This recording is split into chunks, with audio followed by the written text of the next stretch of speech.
Okay, so second part of the movie review for the theory of everything. So as I was saying, one has to wonder why Stephen Hawking, who, as I read, had the movie screened for him and certainly signed some kind of release for his life to be made into a movie, and I think even maybe there was a book that preceded the movie on which the movie was based. So one has to wonder why Stephen Hawking would allow the most embarrassing, according to me, parts of his life.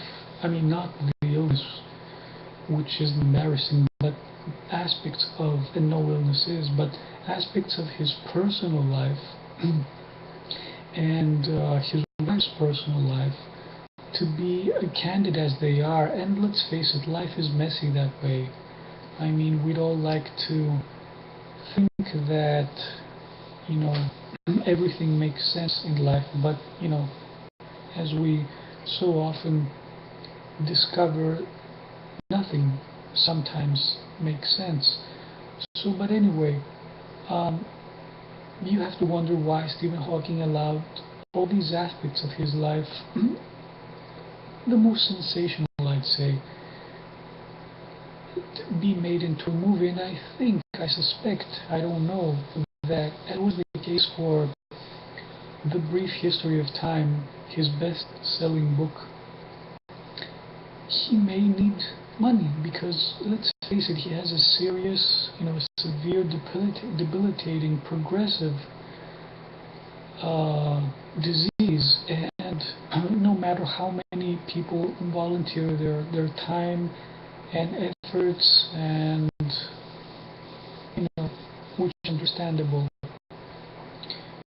to care for this man, it must cost a lot of money. So maybe he needed the money, as was the case with The Brief History of Time. So it's a nice movie, nevertheless. I mean, the science, and this is my objection with all movies of this ilk. And another such movie that was made a few years ago was about Richard Feynman and his love affair, which was much more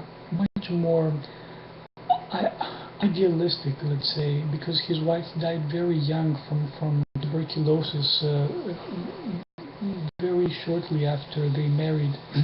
And while Feynman was working on the Manhattan Project to discover or to build the A-bomb, so that story was much more idealistic,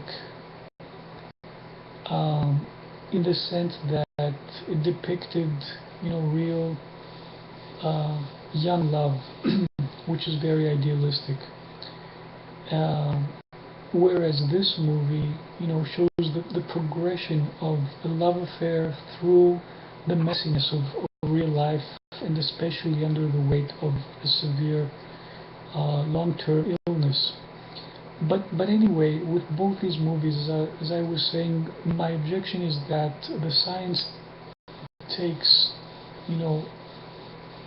a background role, although in reality it's the main focus of the lives of these scientists and what they'll be remembered for and appreciated for.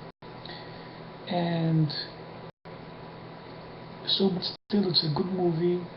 I recommend it. You'll have a good time. You'll learn many things, and it invites a lot of thought about many different things.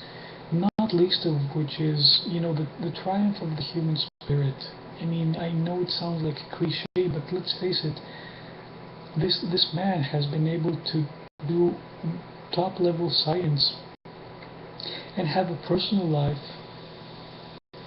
while living with horrible, debilitating illness.